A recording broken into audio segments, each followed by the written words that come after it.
Hi, I'm Stephen Carson coming at you from St. Louis, Missouri in these United States. Couple things really quick. First of all is to again mention Subscribestar. That's how the show gets support. I'm about to drop some serious change on a computer so that, my tie stops sparkling. I hope you enjoy the effect, but it's really not how it should work. Um, get a different computer and some lighting and stuff, and I'm about to drop some serious change. So a lot of what I'm going to spend is basically money that people have been giving by donating $5 a month, a mere $5 a month to support the channel. And also, when I get a proper computer, we'll be rolling the credits and showing who's been supporting us, which we had to stop because the credits were messed up because my computer's not fast enough. Anyway, so your support is appreciated for the channel, and something you can do for free is subscribe to the channel, because we were looking at the stats and we found that the people who watch subscribe and the people who subscribe watch, and basically my producer said we just need probably a lot of the viewers to make sure they're subscribed. So if you're not subscribed to the channel, please do that, and then I think you're supposed to hit the bell as well to make sure that the algorithm, you override the algorithm and get notifications about the show regardless of what it thinks. Okay, well, let's bring on our guests. Okay, first of all, we have Ryan Turnipseed from Oklahoma. Hello, sir. Hello, how are you? Very good. And I realize that I'm already behind in dropping links in the live chat. Here's one, the link to the Subscribestar. And here's two. Man, I just saw your numbers again, Ryan. And how old's your channel now? Or how old's, I don't know, I had a channel sitting around for years before I did anything with it. We don't care about that. When did you put the first video out? I put the first video out maybe 2.5 weeks ago, and that was when I created the channel. Right, and did you check it? It was 1,000 something. It was well over 1,000 by now. Last I saw it was 1.3. Yeah, it may have increased since then. I thought it was almost up to 1.4 now. So wow, out of the gate, as our producer Matthias has told us, it's where most channels die is 50 subscribers. Like just basically no one knows you exist. Through Academic Agent's system, which he explained in a video recently, he is able to help us launch channels and not start at, not be stuck there dying at 50 subscribers, And wow, this is probably one of the most dramatic effects I have seen of this, where, I mean, let's be honest, unless you've got a bunch of relatives you're not telling us about or something, it's basically because you've been on this channel, you've been on Academic Agent's channel, people know you, they saw you had a channel, they saw you had a video, immediately they subscribed. I mean, that's basically what happened, right? Yeah, that's entirely what happened, yes. So anyway, congrats, that is awesome. We also have the Black Horse from Toronto, Canada with us today. Hello, sir. Good evening, how are you? Very good. First thing I want to mention is how we know him. And the reason we know him is he's from our community, which, well, it kind of has a front door and a, what do you call it? Well, the speakeasy thing, right? You have the official entrance and then you have like the basement where the things are really going on, right?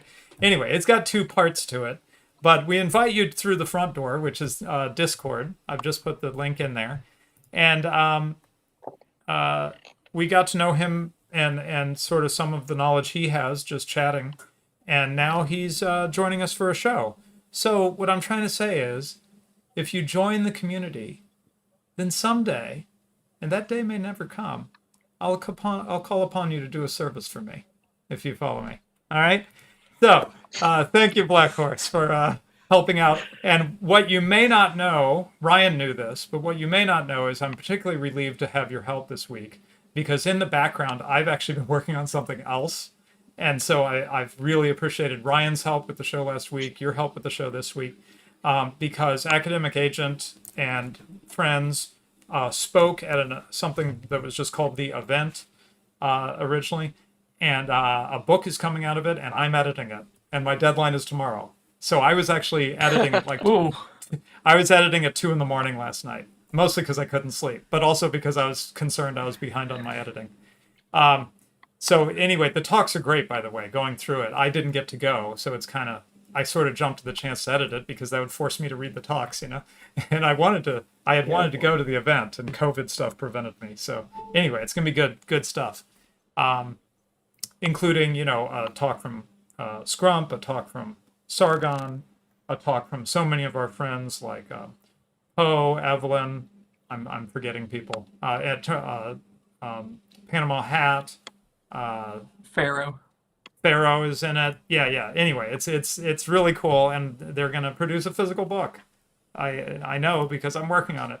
So one last thing, and then we'll get to the business at hand, and that is that our producer just pointed out that we're at 5,000 subscribers. I did not know that. I knew we were kind of creeping up there, but somehow we jumped up to it. So really awesome. I didn't do it in 2.5 weeks like Ryan, you know, but hey, I'm happy. And I will rejoice when Ryan's channel surpasses mine, because when you're a manager like I am now, you learn to take pleasure in the accomplishments of your team, you know. Okay, so let's go to story number one. Before we go to the screen share, let's just set the stage a little, Black Horse, on your thinking about China. People have heard a lot from me on the channel and from some other guests. And just to summarize briefly for anyone who's joining us for the first time, I tend to push back a bit against, I don't know what to call it, the BoomerCon anti-China stuff, which is that, you know, China is this very powerful force that is about to sweep across the world. It's buying everything up. It's investing in everything. And we got to watch out because China's going to get us. I've been pushing back on that in various ways on this channel, most significantly, most substantively, by pointing out that China's a bit of a paper tiger. What do I mean by that? I mean that economically, it is not what it looks to be. You can look at the GDP numbers and all that and feel real impressed. And feel like, wow, look at the growth, and especially if you look at some older growth rates, you know, growing at 10% a year and stuff, it's like, wow, they're going to overtake us tomorrow. But when you dig into the details, as we have on this channel, it doesn't look quite so impressive. So your thoughts, sir? Well, this perspective is broadly shared in the investment community, that the nominal numbers you see out of China are not to be relied upon when making projections about actual action. So, for example, some associates of mine who work for a hedge fund that follows China use satellite imagery to study shipping and receiving in China, because of the assumption that that official data is not correct. So. Right. This is the analogy. Sorry, the analogy that jumps to my mind, sir, is the you know, looking at the official propaganda for North Korea and then looking at that satellite shot at night. You know what I mean? Like reality check time. Yeah. Anyway, go ahead. Exactly. So the assumption that I work from is that official numbers coming out of China are not to be. They're not to be assumed to be true, not to be assumed to be untrue. You have to look at information that cannot be lied about, whatever that information is. And so, you know, information that cannot be lied about the Chinese economy is unfortunately more scarce than you might assume. But there are definitely some cracks that have emerged over the last couple of years that would paint it as something somewhat more fragile than you might see presented in mainstream media, certainly in sort of warhawk media. Right, because I'm not trying to be naive or anything, because I know some people are like, no, you don't understand the CCP. They don't love us, and they have a plan for our life. You know, it's not that I'm trying to be naive. The Soviet Union was bad, but as many of my old right friends pointed out, like Rothbard, old right folks, the Soviet Union was not what it was being made out to be by some, right? By the CIA and by neocons, right? if you look at old propaganda about the Soviet Union, the assumption in the United States was that their economy was something like 5 or 6 times the size that it actually was. When we finally started to get a look at the papers that were briefly released by Russia about the Soviet period. Right. So again, it's not that you should disbelieve every report about China that you read. It's that you should Right. approach it with a degree of skepticism. Right. And Exactly. it's, So it might be go worth ahead, Ryan. noting. It might be worth noting that the U.S. government will always do this. It will always overestimate whatever their enemy is, and it's done this forever. Well, it's a great way Yeah. to drum up defense spending. Yeah, it is. Right. And Yep. we did this in the World Wars. We did this throughout our Cold War shenanigans, and we're doing it now. It's nothing new.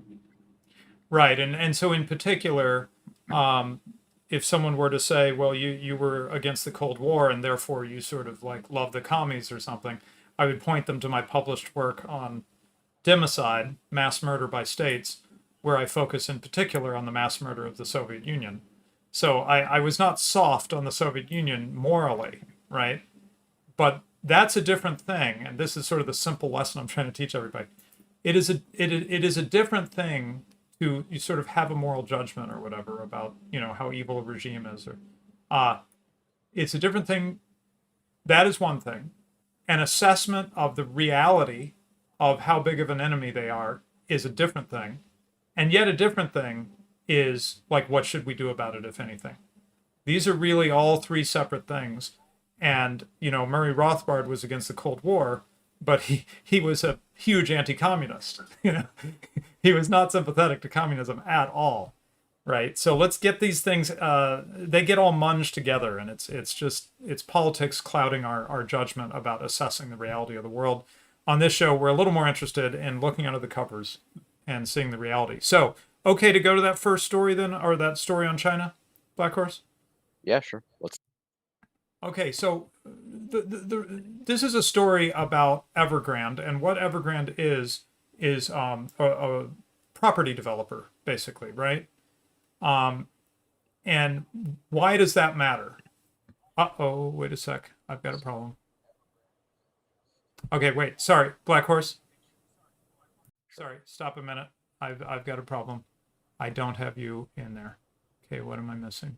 Sorry, I messed this up here. Okay, so I need to copy. And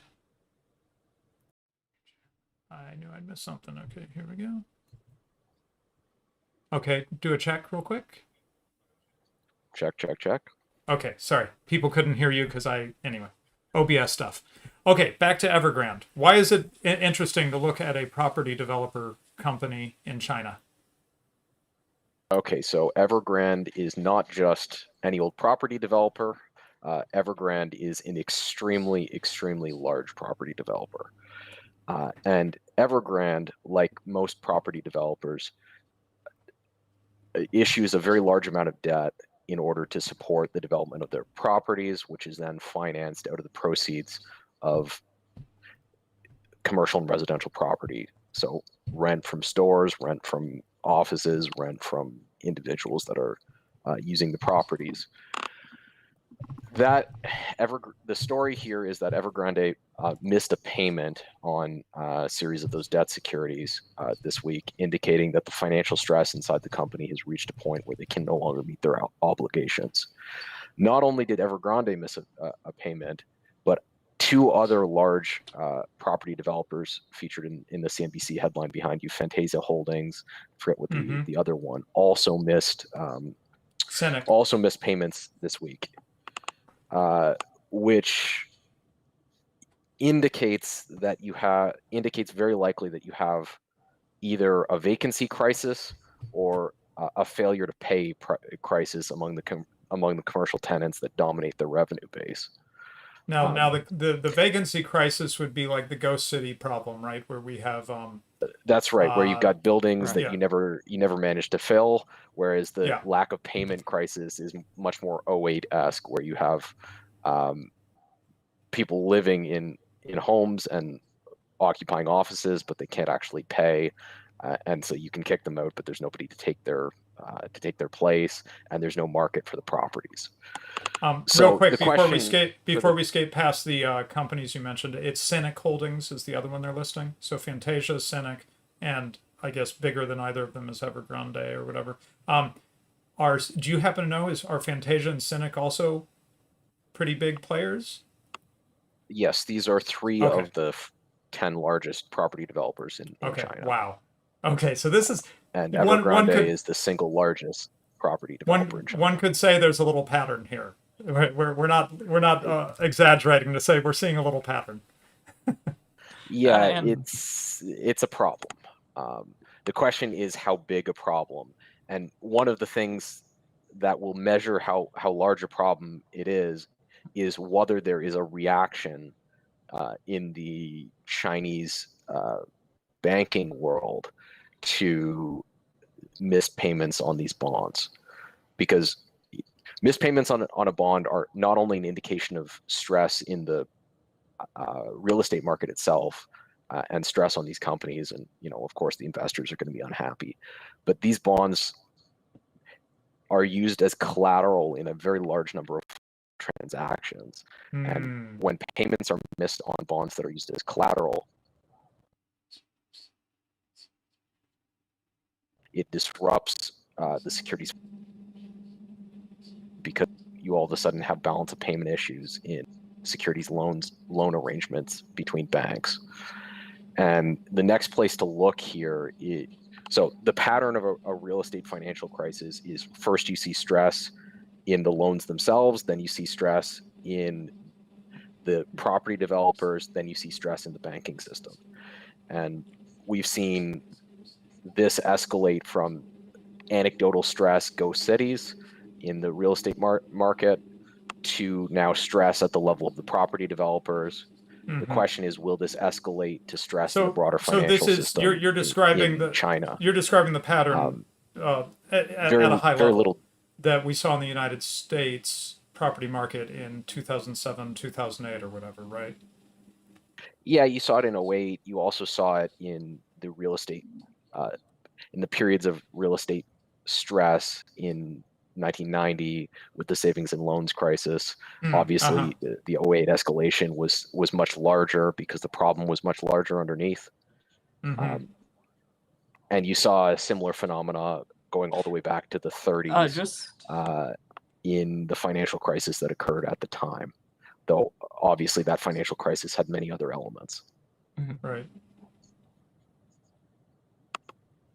To add in more factors to this, just as a question to get the scope kind of in view here, what is the relation between the Chinese government and these property development organizations?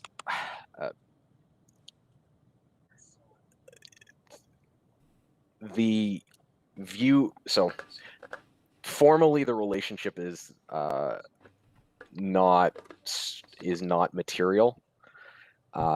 Generally, the view of the financial community is that large companies in China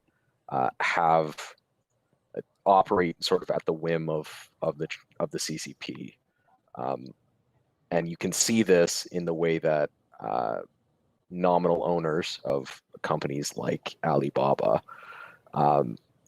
when they do things that the CCP doesn't like, take 2-year vacations mysteriously and don't appear on any media. So the assumption is that the Chinese government is deeply involved with these developers, especially given that the CCP is, real estate tends to have a very deep connection to government because of the zoning issues and the law involved in executing the primary business. So one can assume that there is a fairly close relationship between the CCP and these entities. I am having trouble pulling it up, but one of the things I was curious about, I have the impression, without having dug into it, that the size of the real estate market is bigger in China than it would be, say, in the U.S. I'm sorry, a bigger percentage. I'm not doing an absolute comparison. as a percentage of U.S. GDP, my impression is that it would be a higher portion of what's going on in China economically than here. But I'm trying. Yeah, the real this estate. article says 15% of China's GDP is real estate. I just can't find the percentage for the U.S. I'm trying to find it really fast. Go ahead. No, no, that's fine. Certainly at 15%, a very sizable proportion of the Chinese GDP is linked to property development. So problems in this market are very obviously, a significant comment on the economic situation there. Oh, Especially if okay. the problems are linked to non-payment rather than vacancy.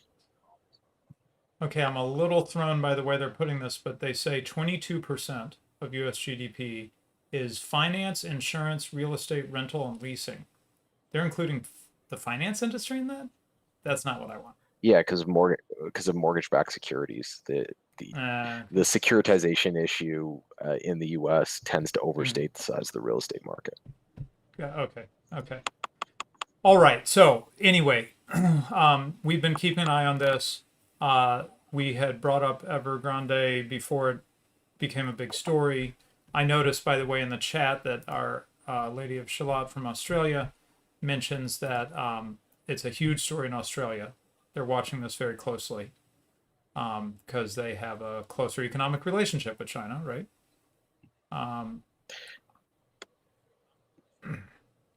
Yeah, certainly everyone in the finance world is watching this carefully.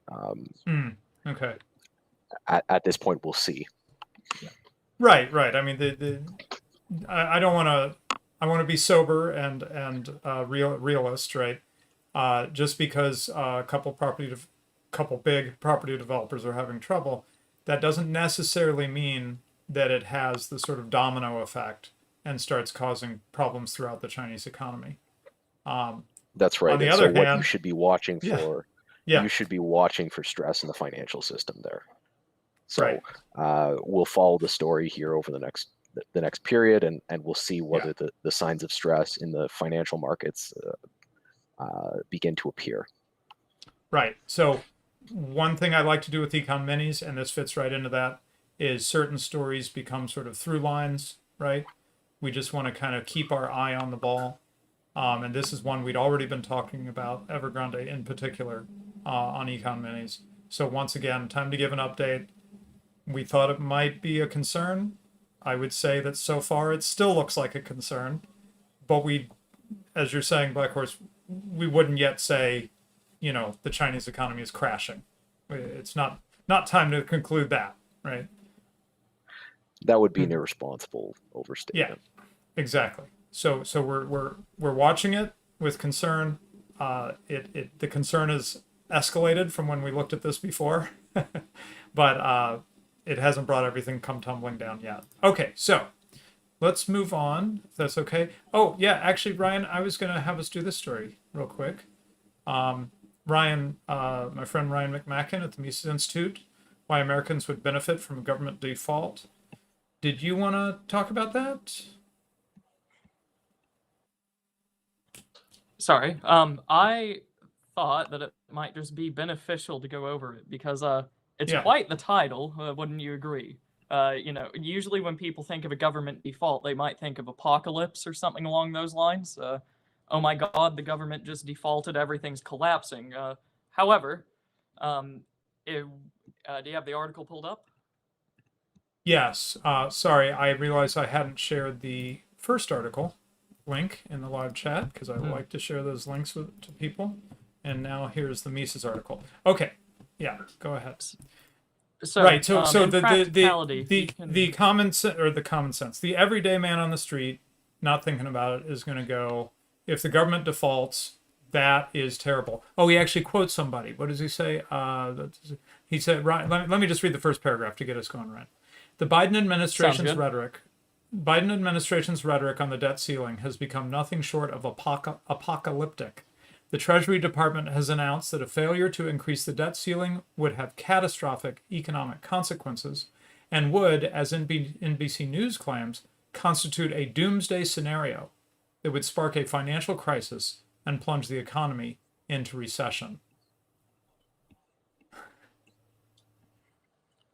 So your first clue off that might be wrong is that it comes from the mainstream media. However, if we look at what practically happens in a default, just slightly down the page where we start quoting things, we can see in summary, it's multiple paragraphs, but in summary, if the government defaults, it can now only spend what it has. So you kind of you basically eliminate the problem of massive deficit spending that has been around in the US government forever. They can only spend what they take in. And that is a wonderful cap on their ability to do things that I think any of us would be grateful for at any point in time ever. So say we go back to those multi-trillion dollar spending bills that we talked about a month and a half ago or so. They are now not only insane, but they are undoable because the government does not have that money on hand to dish out. And since it defaulted, can't borrow more. So to make it really simple, Ryan, if you haven't looked into these things, you might think, well, we pay our income tax and there's corporate tax and, whatever, custom duties or something, right? And then that's the budget for the government. No. That is some small percentage. That is some small percentage the US government of the takes budget. in something like $2.5 trillion a year, and they spend they're looking at spending somewhere between 5 and 8 trillion in 2021, depending on what goes on here. So they're doing some kind of doubling or tripling of their tax base or their income base, and they're doing that because they borrow like crazy. Yes, and so say you take out the borrowing from that equation, they can only spend what's on hand or they can print money. And if you printed the amount of money that they need to spend in 1 year, you're going to have some massive problems. So what this means, the government spending is going to take a very sharp decline, whether or not they keep things at their current level or they start cutting spending, whatever that they're forced to do. Say we just keep things as normal, just don't add any extra spending and everything stays the same. Completely unrealistic, but just an easy visualization. What you're going to see in your macroeconomic statistics, which we talked about before on this show, is that ever-precious GDP is going to take a sharp decline. However, you no longer have government borrowing, so you no longer have this future debt to pay off. You no longer have, they're going to have to come to terms with the fact that their taxes are going to have to be what they spend. That's going to take down burdens elsewhere, and it's going to be much better for the average person than if things keep going on in the way they are. So instead of like a very incendiary title like default on the debt, what this translates into is no more deficit spending. Right. Yes. Right. Now it should be noted that in addition to capping the U.S. federal government's ability to borrow, a default would also have catastrophic consequences that would rattle through the international financial system. Yes. So U.S. Treasury bills are held by every major bank around the globe, and they're used as a primary instrument for collateral. We talked about this in the Evergrande story, that when payments are missed on bonds like this, there are consequences to all the holders of that collateral in the rehypothecation market. So, on the one hand, you might win something by capping the U.S. government's ability to borrow and spend. On the other hand, people like me might have to get a real job. So that would be very sad. Not to discount. Yeah. I just wanted to not skip a point. There's the lengthy quote here from Peter St. Onge. I better learn how to pronounce this guy's name. We keep bringing him up. But he's a guy we've been drawing on regularly on Econ Minis. And he writes for Mises.org and other places. He makes a point in this lengthy quote that I want to call out. You talked about, Ryan, macro statistics and stuff like that. GDP is one that they really get us to look at, right? GDP is how we know that an economy is doing well. GDP per capita tells us whether people are rich or poor, right? There's a big focus on GDP. Well, what Peter points out here is that if they defaulted, GDP would decline sharply. Now, why would that be? Because GDP includes government spending. And as Ryan explained, they wouldn't be able to spend as much if they can't borrow all this, right? So GDP would like shrink. It would look like going down a cliff.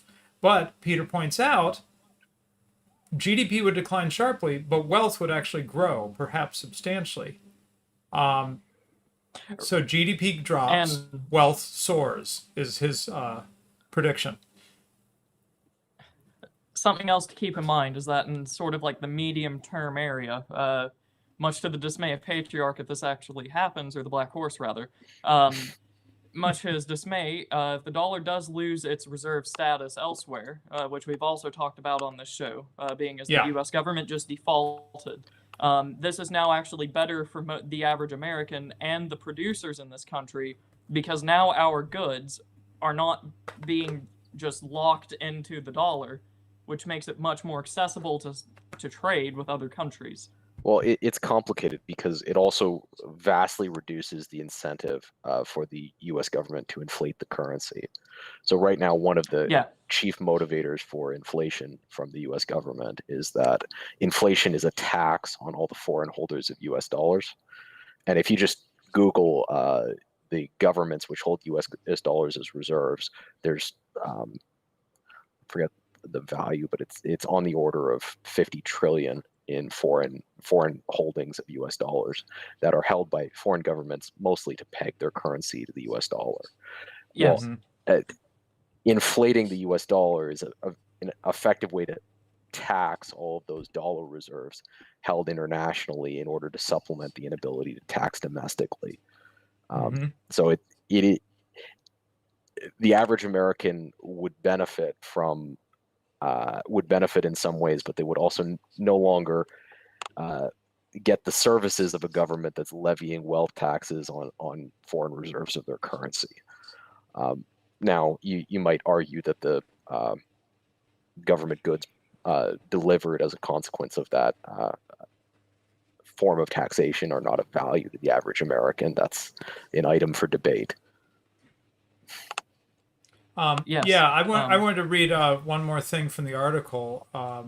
Not the Peter quote here, but the author of the article, Ryan. He says, ultimately, when a media pundit or Janet Yellen predicts the end of the world if debt doesn't continue to skyrocket ever upward, they're calling for a continuation of the status quo. But what is that status quo? It is a world in which the U.S. government continues to spend trillions of dollars it doesn't have, made possible through monetizing massive amounts of debt and forcing taxpayers to devote ever more of their own wealth and income to paying off an ever more huge chunk of interest. So I thought that was nice. Go ahead, Ryan. Other comments on this story? I don't think that I had much else because I just hit the main point there that the it's also touted. It's also a world in which Janet Yellen maintains her power. So that's true. worth noting. Right. This is not the end of the Fed, right? But it would drastically reduce the ability of the U.S. government to spend, which seems good to me. Yes. Okay, so that story was shared in the live chat. Let's move on, if that's okay. Black Horse, next story, right? Sure. Okay, so we've got Wall Street Journal bonds and rates. So what do you want to call our attention to here? Yeah, so I mean, we've addressed a lot of the issues. So this is probably less relevant after the Republicans caved today on the debt ceiling, but I wanted to draw attention to the fact that short-term rates have hardly moved an inch in the last couple of weeks and months. So as much as there's all sorts of yelling in the media about the possibility of a default, no one with any money on Wall Street believes that this is the case. So take that with appropriate skepticism. So I clicked on 1 year U.S. Treasury. That would be short-term enough? Yeah, that would be short-term enough. So if we were actually facing a default, you would see a precipitous increase over the last couple of months in Mm-hmm. demands for rates, particularly on short-term debt. You don't see that at all. Yeah. Okay. So I You switched to the see 3 month almost no chart. movement. I switched to the 3 month chart of U.S. 1 year Treasury bills. You see a little uptick just recently, but it's not much. I mean, it's just You it see it, it basically looks nothing. yeah, yeah. It's not very exciting. Okay, so yeah, it'd be great if they default, but we don't think so. Okay, so let's go to energy price surge sends shivers through markets as Europe looks to Russia. Okay, so you've got a series of things for us to look at here that have to do with how would you summarize what you feel like it's all saying? Yeah, It's so over the last 2 weeks, we've covered in various places this story in the UK of gas shortages.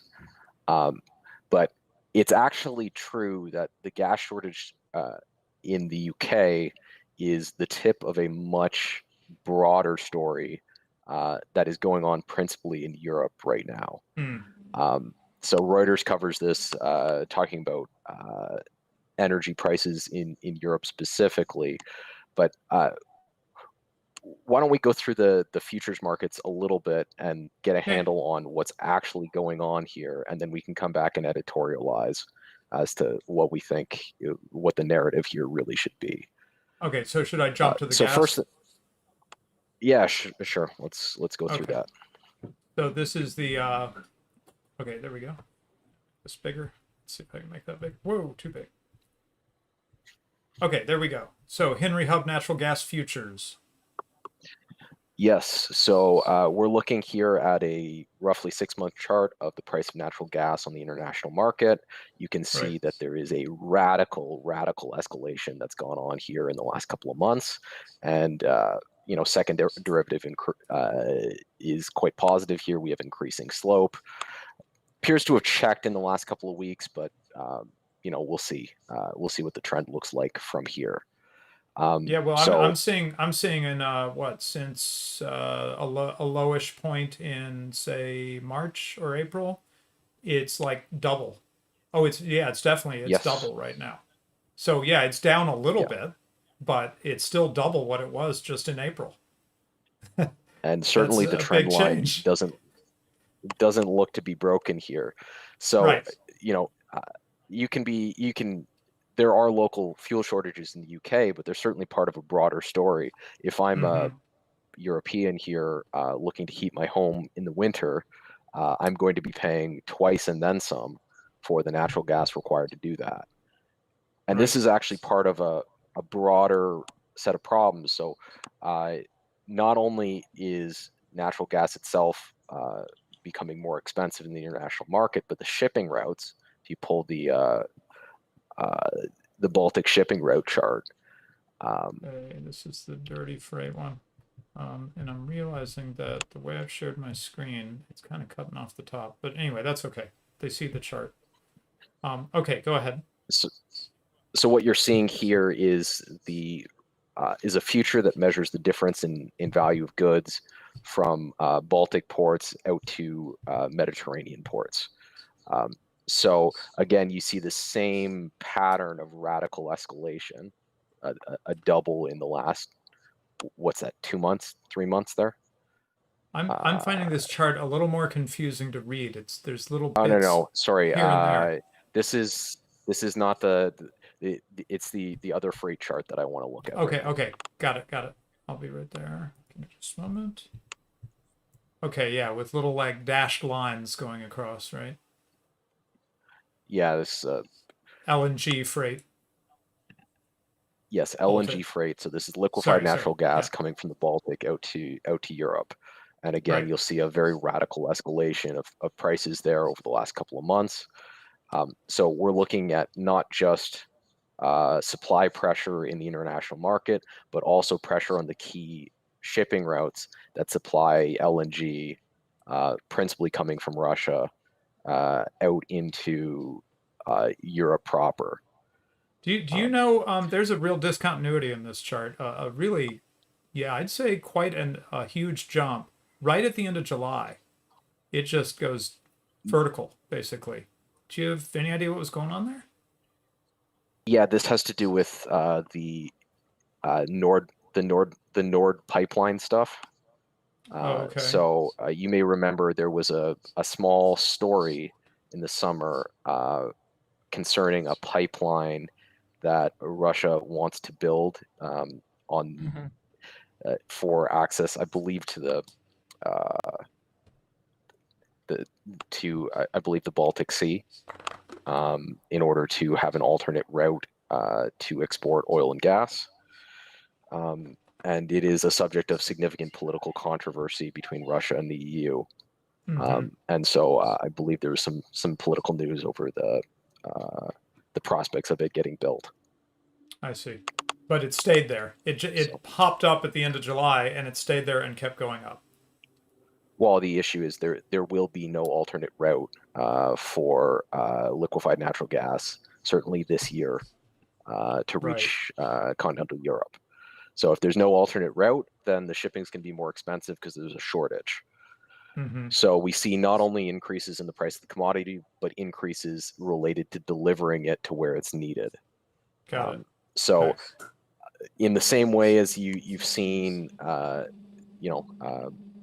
problems related to trucking in the UK cause local supply shortages, what this is telling me is that you're going to have price issues and supply shortages in Europe of natural gas in order to deliver heating and electricity this winter. Right. So we've got this. We've got a similar story in the coal market, which affects power generation Let me go broadly. Let's see. Across Let's go to the headline first, which is Wall Street Journal: coal shortages push up prices, weigh on economies. And then they have to bring it into fossil fuels are evil. But anyway, we want to get to the chart, right? Yeah, so you see this same pattern here across the energy market. So coal, as we're all aware, is the key mechanism for delivering electricity to really the bulk of the non-North American population. There's some locales in Europe that aren't dependent on it, but certainly in China and India and in a lot of the less high-profile European countries. We're looking at coal to deliver power, and we have this same pattern from July at 100 to $260 at the peak of the trend in October. Okay, so I'm not misreading the significance of this. We are seeing in a couple sectors doubling of prices, right? Yeah, more than doubling in a number of cases. Whoa. That's a lot. So over 100% this is not price increases in a period of a couple of months. Right. So this is not your standard inflation price increases that you're seeing at the grocery store. This is something quite different that's going on. Right. Yeah. And we can editorialize a little bit about the causes of it, but certainly you're not seeing a lot of ink spilled over these radical escalations in cost for key energy commodities. Yeah. So actually, I was thinking about the forward-looking rather than why is it happening.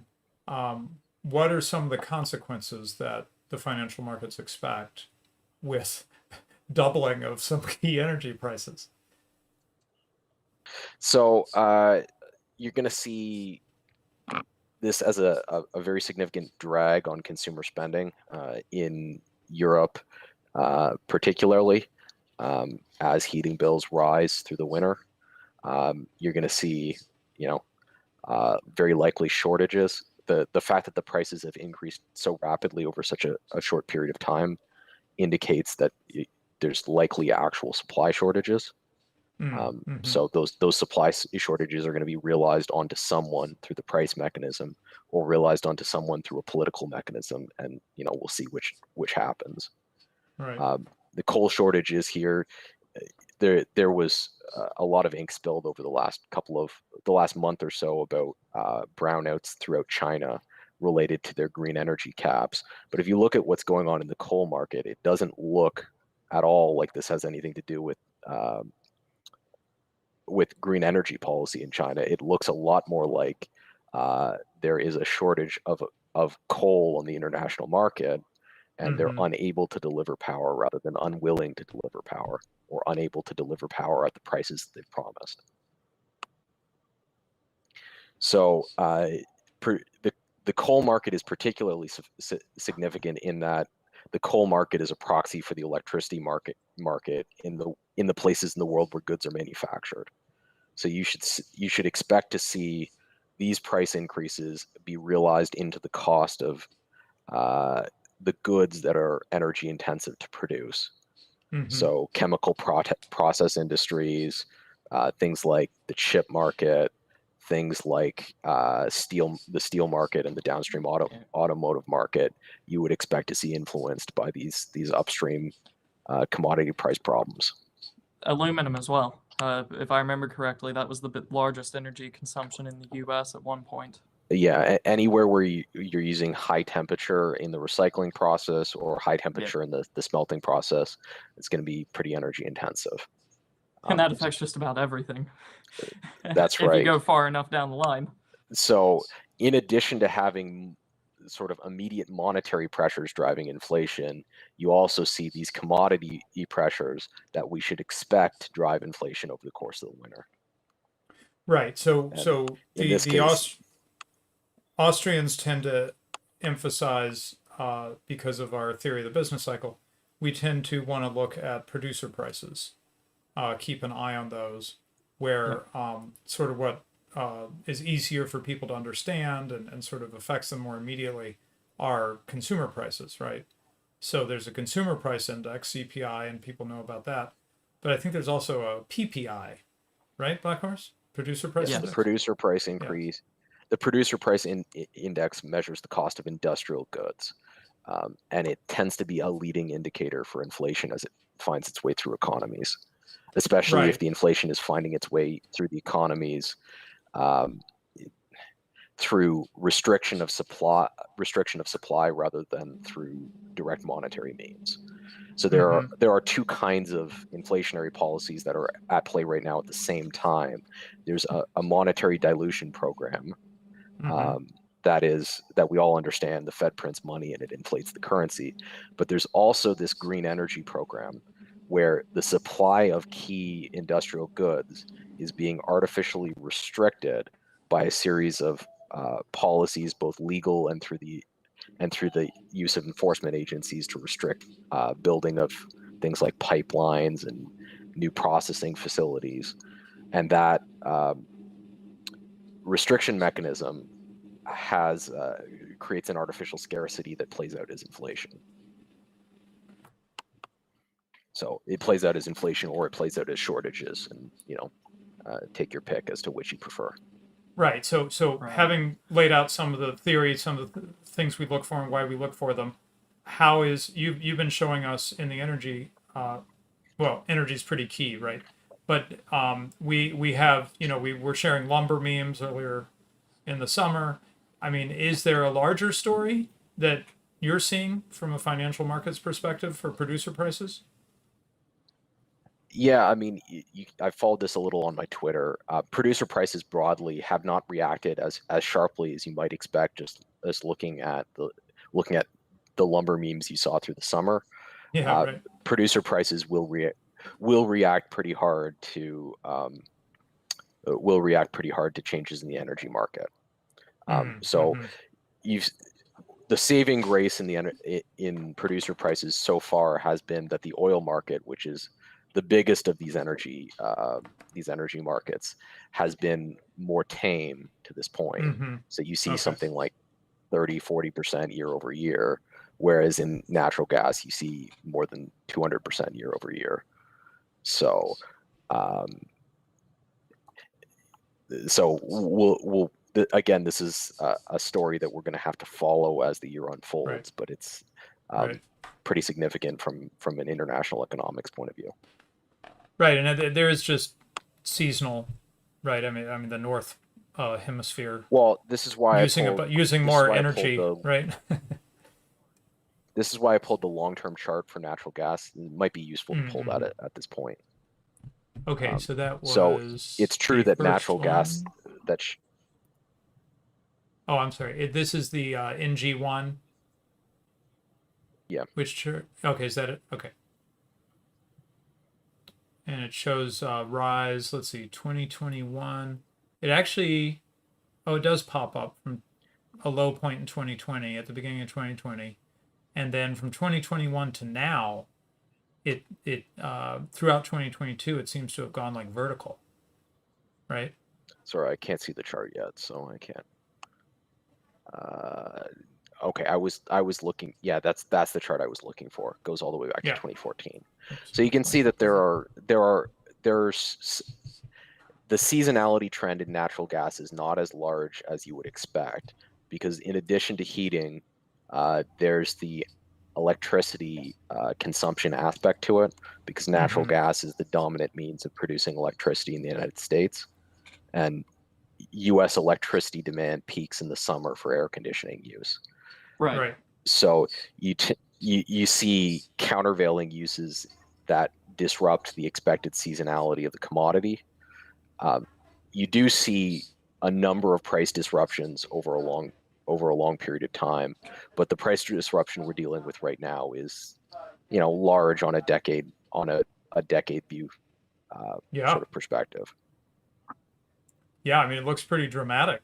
The most recent, the most recent. I guess that's a little hard to understand the chart, but that's the last 8 months or 10 months or something like that, where it's just like vertical. Yeah. So if you compare that to the price disruption that occurred in 2018, where you saw the price go from roughly $3 to roughly $4.50, Mm-hmm. that's a pretty significant disruption. That's 50% of the price of the commodity. We're instead dealing with something from $2 to $6 over the course of from the 2020 lows to now. So Right. we're dealing with the 3x instead of 50%. Right. Wow. Okay, but so how is it that we'd see this sort of everything around oil, but not oil itself? So natural gas, coal, the cost of moving some of these things around, shipping them, it all goes up. Um, but Well, oil oil itself, has the saving grace that it has some very important producers with a lot of supply flexibility in OPEC. So you have our friends in the Middle East who are able to pump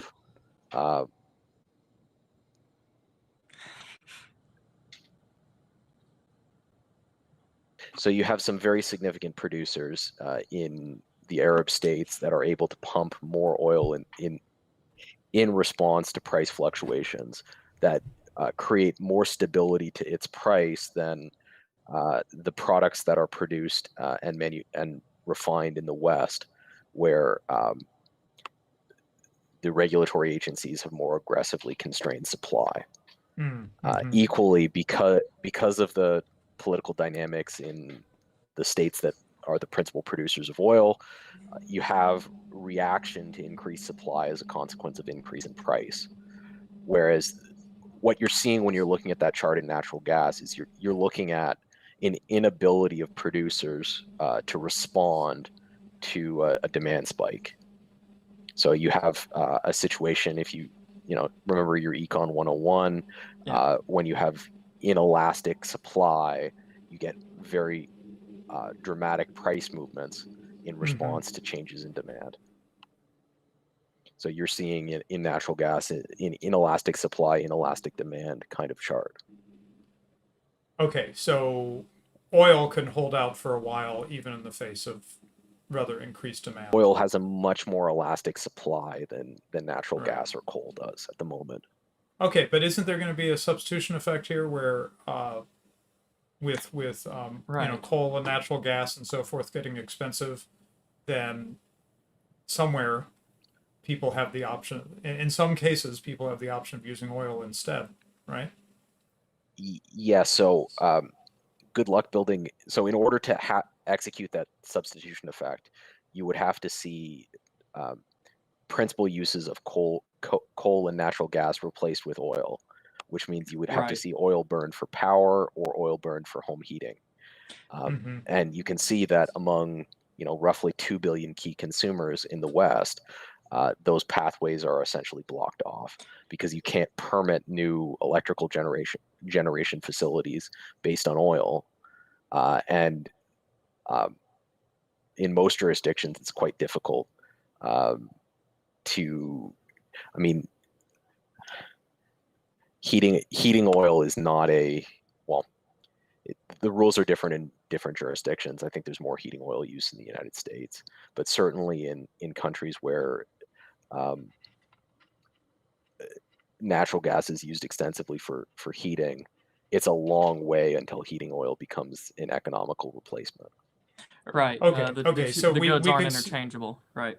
Right. So we could see, and this, you're teaching me. I thought of all these energy things as a little bit fungible, but now I get what you're saying. So we could see a little bit of a price at the gas pump rise, because you said there was some rise in oil prices.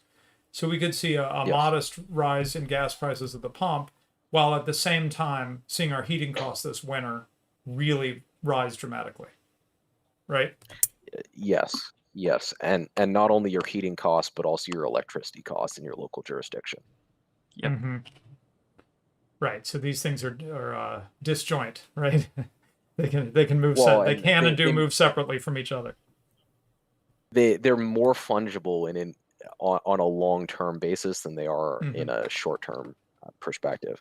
So on the 10-year time horizon, you can substitute your heating in homes with natural gas to heating with oil, but it's not like you can put heating oil into your natural gas furnace. It doesn't work that way, right? Right. Yeah. So we could have some short-term pain from these if it keeps up like this, from the higher coal and natural gas prices. We could see that at least in this next year or so. Yeah, and you're already seeing this in terms of power shortages in China, right? Yeah. Oh, I back on China briefly. I wondered if you had watched that a little better than I had. I just saw something about like brownouts in one region. Is this more widespread in some of the industrial regions of China, they're rationing electricity use based on hours of use in order to preserve. Critically, it made the headlines in the West because a key chip manufacturer was shut down for 3 days due to lack of electricity. So again, the quality of the information here is not high enough to make a sort of an empirical case, but certainly there's anecdotal evidence to suggest there's some cracks there in the infrastructure to provide these kinds of goods. It certainly seems that the people at the periphery are starting to feel the pain of some of those shortages. Right. So yeah, China directly would feel these things first, perhaps, and then indirectly. Well, it's not so indirect. I was just at the riding lawnmower store, where we bought our riding lawnmower, and they were saying, yeah, we can't get John Deere mowers, and I'm like, did they stop making mowers? No. They're really dependent on China. They're months away from being able to provide mowers to us. People want to buy them, and we don't have them. Yeah, this has been an issue going back to most small, like really small vehicles, side-by-sides, mowers, and all that, going back to the start of the summer. They haven't been able to actually produce, for various reasons. They haven't been able to produce at the capacity that people want them. So they've just had to ration out the inventory that they do get. But the important point here is that a lot of the shortages we saw in 2020, you could directly attribute to lockdown effects. But no, this was this summer. Everybody buying toilet paper and stuff you're talking about, right? Well, not just everybody buying toilet paper, but plants in China being shut down for long periods of time as a consequence of their own lockdown played out as shortages across the West in all kinds of random goods. And those shortages were delayed in time by months because of the length of the supply chain. What we're seeing now is when you see power shortages in places like China and India that are dependent on coal and natural gas for their energy generation, you'll see that playing out whenever the supply chain of those goods ends at the consumer. So it will be a long time, maybe 6 months, before the consequences of those power shortages are felt in your store. But rest assured, they'll be felt. Yeah. Right. There's a comment in the chat. He says China has decrees to not operate factories to spare electricity. Many factories closed down for the rest of the year. So yeah. So again, the quality of the information about what exactly has been shut down in the Chinese brownouts is not, at least the information I've seen, is not good. But it's very clear that even high-profile manufacturers are being affected. right. So that's, that has predictable consequences. Yep. Do I get to get my new iPhone? Actually, I can't afford it. But anyway, okay. Anything else you want to say about the commodities markets and energy prices, Black Horse? Not unless there's anything else you want to address. So you highlighted the with a chart the freight transporting fossil fuel type stuff. But I thought I had seen that freight costs were generally going up. Had you seen something about that? That might be the case generally. I highlighted the chart of Baltic freight for oil and gas specifically because it's such a dramatic transformation. Yeah. Freight costs more generally, they're very, very situational and very regional. So there's a very wide futures market to measure freight costs along various routes and for various kinds of goods. Certainly there are local problems affecting different industries.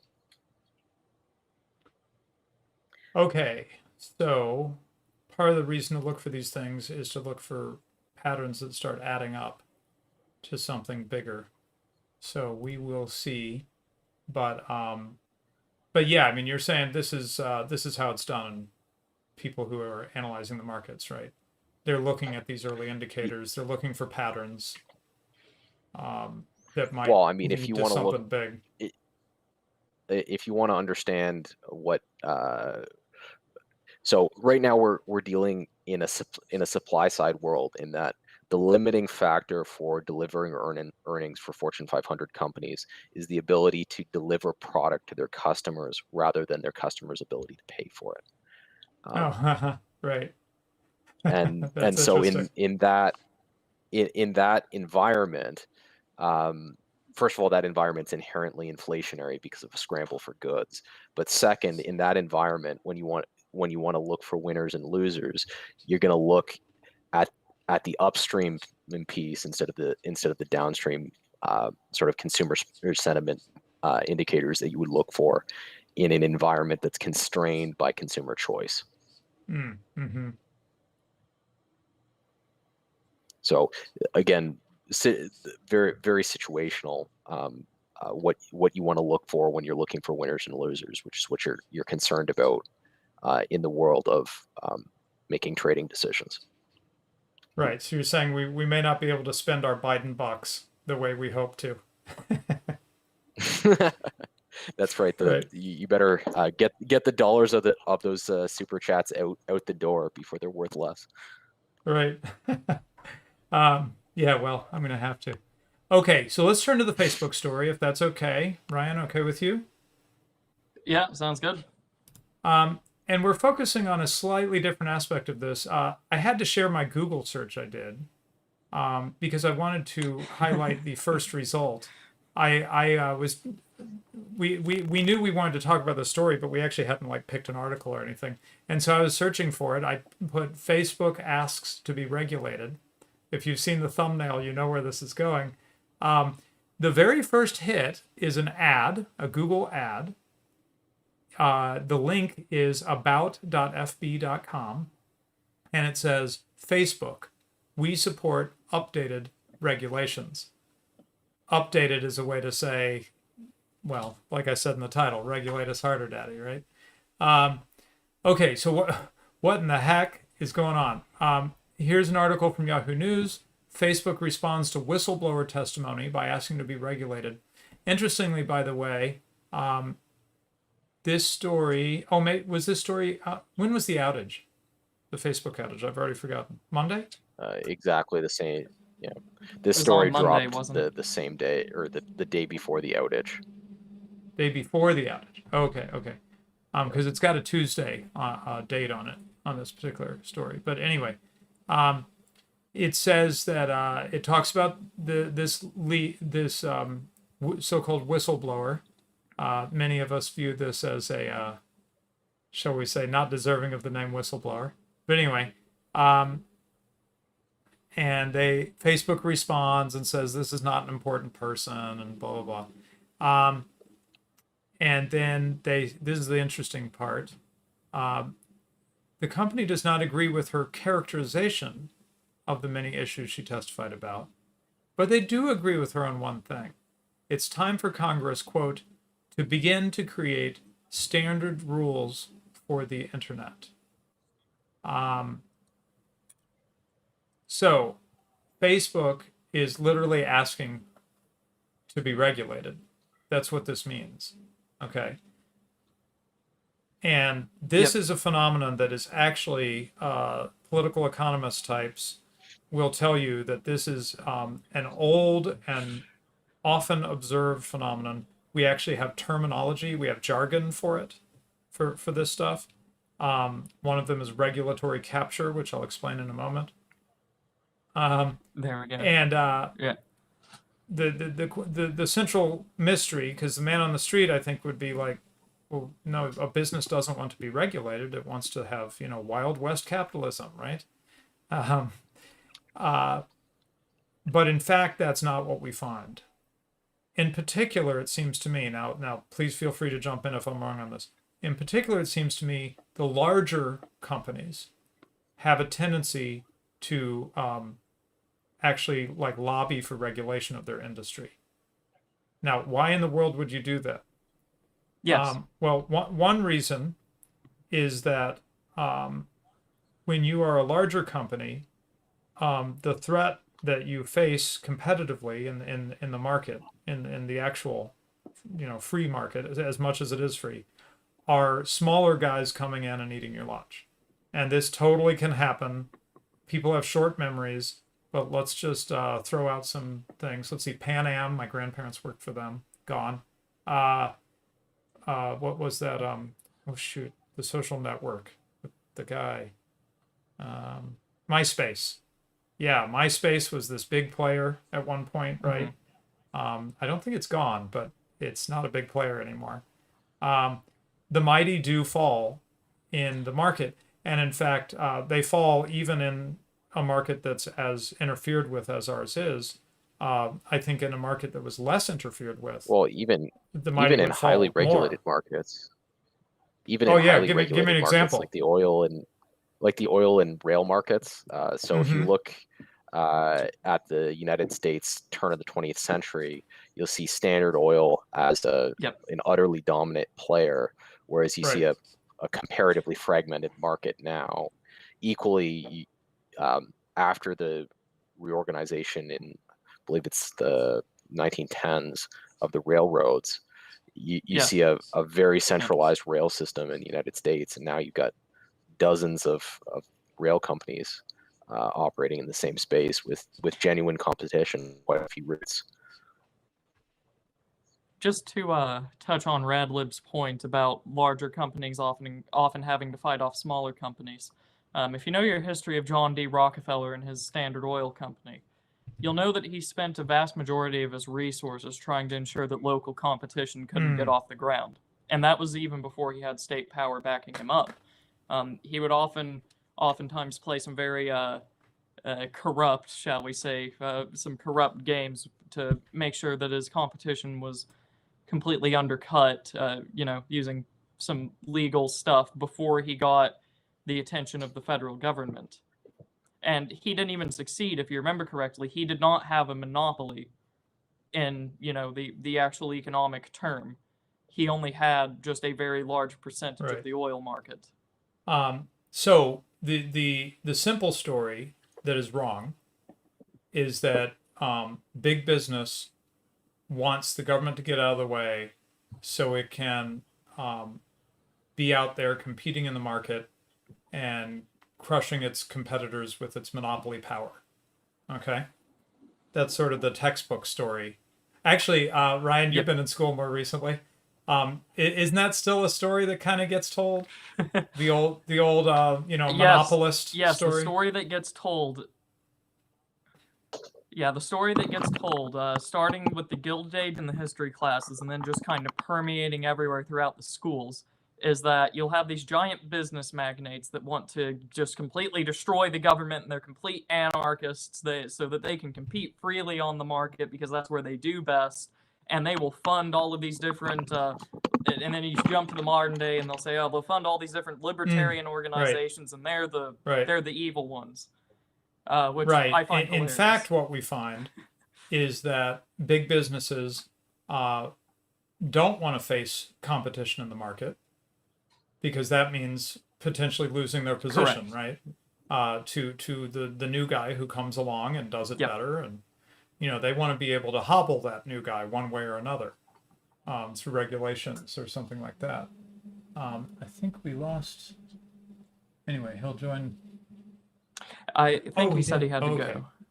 All right. Thanks very much to Black Horse. Yes.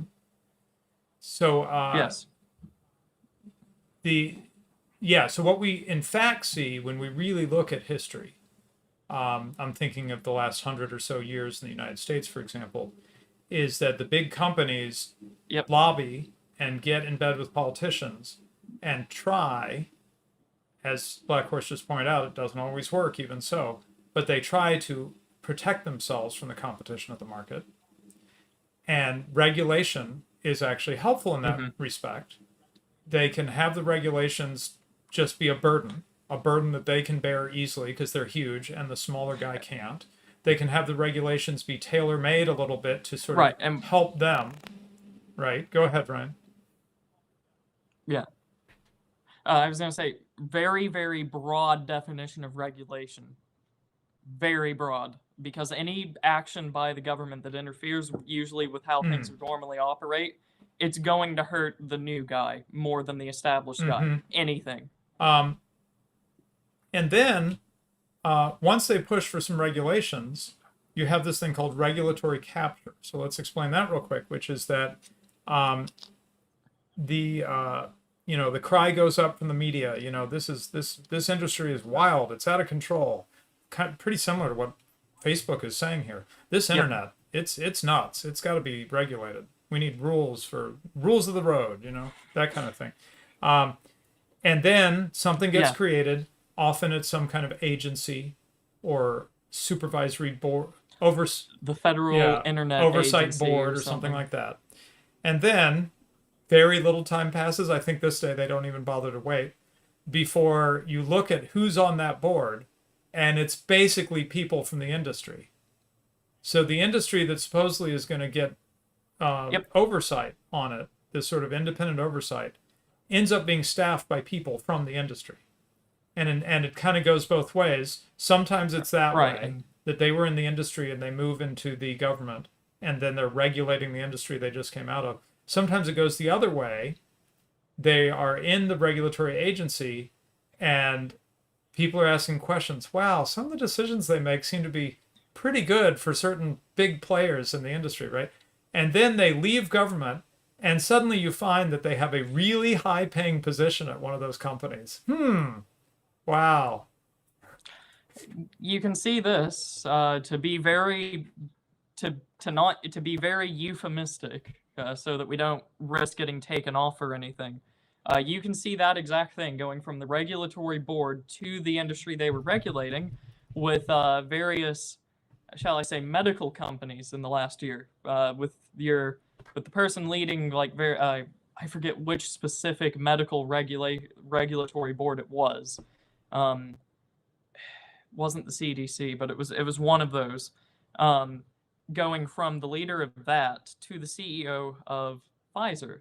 Yes, right. There's an incestuous thing that goes on that is just amazing to watch. And political economists who... Yeah, in the span of 2 political years. economists who have studied these things for decades. This is old news I'm giving you, by the way. This is, I guess, the sometimes associated with the Public Choice School, the Public Choice Journal. Anyway, I remember looking at articles when I was in university, like 20 years ago, in the Public Choice Journal in the library, talking about this. So this is a well understood phenomenon in economics, but a lot of people on the street have never gotten the memo, and they still might believe this sort of, I don't know, kind of quasi-Marxist story that the market just has these sort of big companies that are becoming by and large, and it's only the government that stands between us and them, of them becoming a huge monster that eats everything up, when in fact they are terrified of the market, that it's going to take them, competition is going to take them down, and they're looking for the government to protect them. So the government that looks like or nominally says it's regulating or controlling the industry, it actually tends to be protecting the players that it chooses to protect. As we saw with the bailout, some players get more protection than others. Right, and I'll take potentially the most extravagant example in history. The Rockefeller family. You might know them because they had they controlled Standard Oil, but if you know your political history, you'll also see that there was a Nelson Rockefeller that was the vice president after Nixon was forced to step down. So here we have a family that controls, well, at the beginning, one oil company. It gets split up into multiple. The family usually takes it back over, and then they take over the government itself and one of its major political parties, and they start being very favorable towards those specific companies. Usually the Rockefellers became the members of the liberal wing. They would push for a raise in the minimum wage, hurts the little guy, the bigger company can pay it off. They push for higher health and safety regulations. Little guy can't do that. The established company can pay it off. They push for, harsher union laws, which, might seem like, oh, that's definitely going to hurt the big guy this time. No, they can just pay it off. And then if your smaller competition gets a union or something, it's sunk. Every single time, this family would push for what would seem like an anti big business law, and it just ends up putting costs onto all parties involved that the big business can pay off, and that the competition just sinks under the weight of. Right. And one of the other final red pills on this topic that I'll drop here is that the amount of money that these very large companies spend on lobbying and donating to campaigns and stuff, it's like a rounding error for them. It is so cheap to buy off a politician for a large company or for a really wealthy, William Fentz type of person, as we call him. It is an oligarch. Yeah. It is so cheap for them to buy a politician. I mean, it's like dig around in the couch a little. There, I've got a senator. That's sort of a shock when you first learn it. Okay, so that's our final story. Did you have any comments more on that? Just to really bring the narrative around full circle, those senators that are being paid off, they aren't your Rand Paul types or your Ron Paul types, even when he was in the House of Representatives. It's not those kind of people. Usually it's your your centrist Democrats and your moderate, quote unquote, moderate Republicans. you know, the mainstream people, the people that run the government. The government itself is a regulatory board, and it has been bought out since the beginning. Okay. So that would. All have right. been my last I'm gonna comment. go to tips and super chats. We got a really nice tip on Subscribestar. If you're a subscriber, you can send something in with a very generous character limit. People send small tomes, small epistles through this, which you can't do on YouTube, and we get more of the money, and Google doesn't, so that's nice. Anyway, Sam153 gave a very nice tip, and he says the precious metals market seems to be doing the opposite of what one would expect in these inflationary times. Manipulation.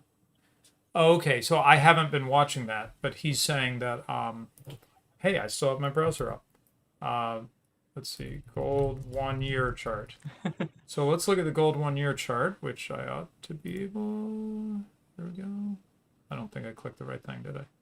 Oh, okay, there we go. That's 10-year gold price.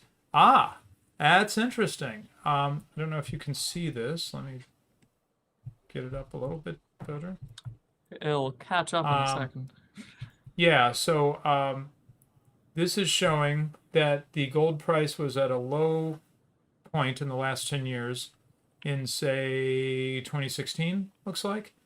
And then it was going up, going into 2020. And for the last, we're pretty late in 2021, so over a year and a couple months, it's actually been going down, which is really interesting. It reached a high point in the middle of 2020, and then it's been, not dramatically, but it's been on a downtrend since then. So for over a year. Huh. Yeah. I don't know what that means. That's one for Black Horse to explain to us. Could it? My first instinct, not saying it's what happened, just kind of like a guess, if you will, would be that surely they wouldn't shut down the mining and the processing of this industry. That seems like it could be catastrophic, much more so than a temporary shutdown of something that would be easy to start back up again.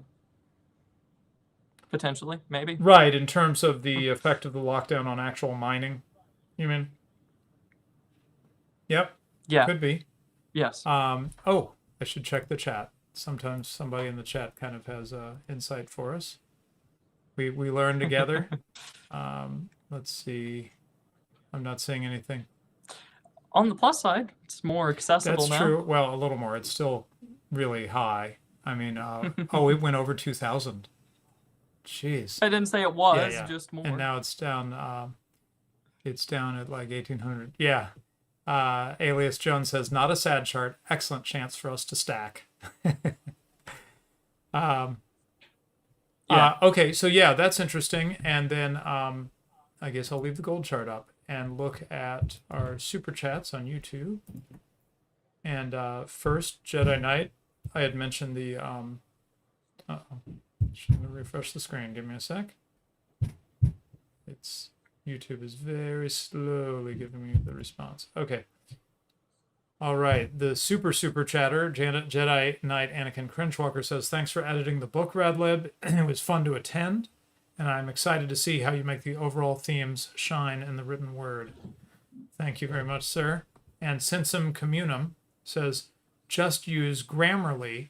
That's the only advert I get on YouTube these days. Either that or the one with Talon and Rumpus. Congrats on the 5,000 subs. I'm getting a little. Do you know what he's saying here?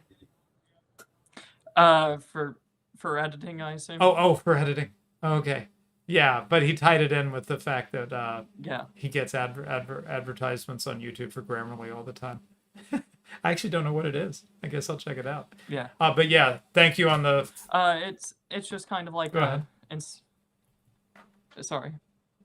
Instead of getting like a spell check or something like that, it also does grammar and all this other stuff. Basically just an extension. Right. Yeah, the tools are pretty good, and it's a lot easier to do editing that way these days. But uh, there are some things that it's still difficult for robots to check. One is quick editing geekery here. One is a word that is a correctly spelled English word, and maybe even the correct it's a noun where a noun is expected in the sentence. It's just not the right word. It's just a different word than should be in that sentence, right? That is really hard. That's where you have to actually understand the sense of it, as opposed to the grammar pattern, So that's one I tend to catch even after the machine has caught a lot of other, obvious spelling errors and stuff like that. And there's just general, something I don't really understand what they're trying to say, or the sound of the language is coming off clunky, accidental rhymes and things like that. Right. Those are sort of the things I try to clean up. Anyway, that's my editing hobby that I do every so often. Okay, so I think that's all there. I wanted to do. What am I missing here? Just to say, support us on Subscribestar. About to spend a lot of money on the show. So your support's helpful. Next oh week's yes, topic. Thank you. Absolutely.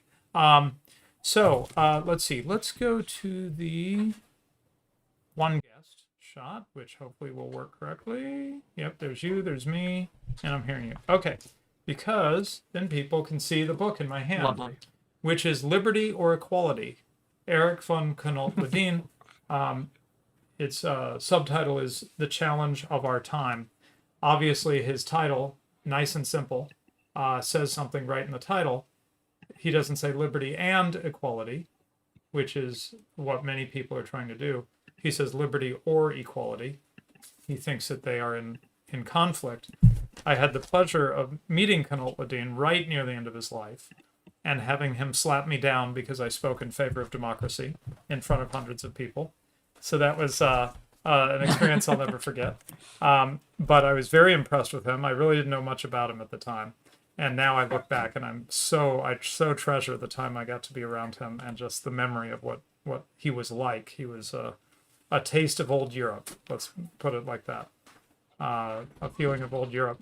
Anyway, Knott-Ledeen and has anticipated many of the things that are sort of relatively leading edge in, shall we say, libertarian thought, like Hoppe's animus against democracy. Knott-Ledeen was the big anti-democrat or anti-democracy guy. Yes. And not only that, not just anti-democracy, but he also preempted the favorability towards monarchy over democracy if you can't have just an absence of a state. Right. So he would have argued, like Hoppe, and did, that monarchy was superior to democracy. He called himself an extreme rightist arch liberal, which may not make much sense. But I've thought that when I've been hearing some things that Academic Agent and friends have been thinking about, it seems to me that Knott-Ledeen squared the circle long ago.